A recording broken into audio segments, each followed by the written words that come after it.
Hey guys, Blaine here, JTech Automotive, and today I'm going to be explaining on how to find valve guide clearance. First things first is spec and any valve and valve guide. The reason that you want to find out the valve guide clearance is to see how much oil. So the valve is here. There you go. And then you got the guide that goes through here, right?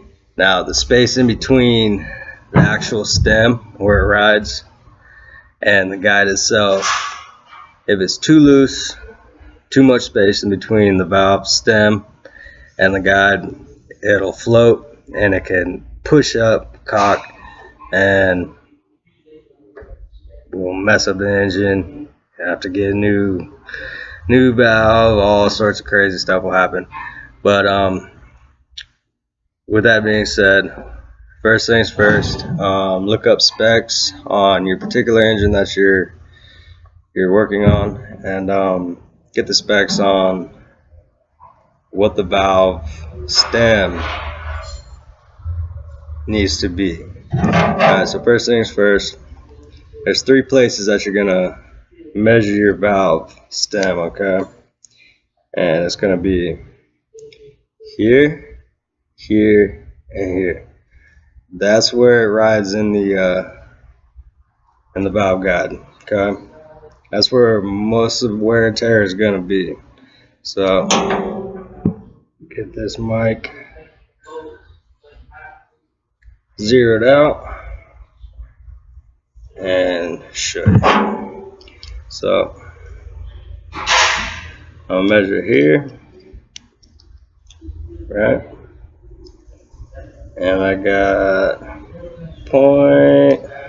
that's a little too loose.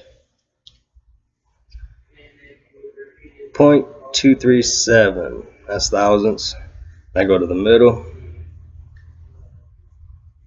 another 0.237 of a thousandths of an inch. I'm gonna go to the bottom. At the bottom of it,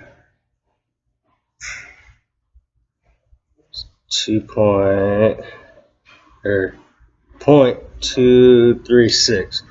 I write those measurements down and I get the average of it. Okay. From there, I don't have the tool, but measuring the valve guide, you're gonna need a spec and you're gonna need a split ball gauge. On the spec of that, and then average out your valve guide stem to the spec of your valve guide, and the clearance, that's gonna find your clearance. So let me back up and see if I can explain this a little bit better. The average of your stem, valve guide stem, to spec, and the average, or your spec from your valve guide spec, you subtract the 2 and that'll give you your valve guide clearance.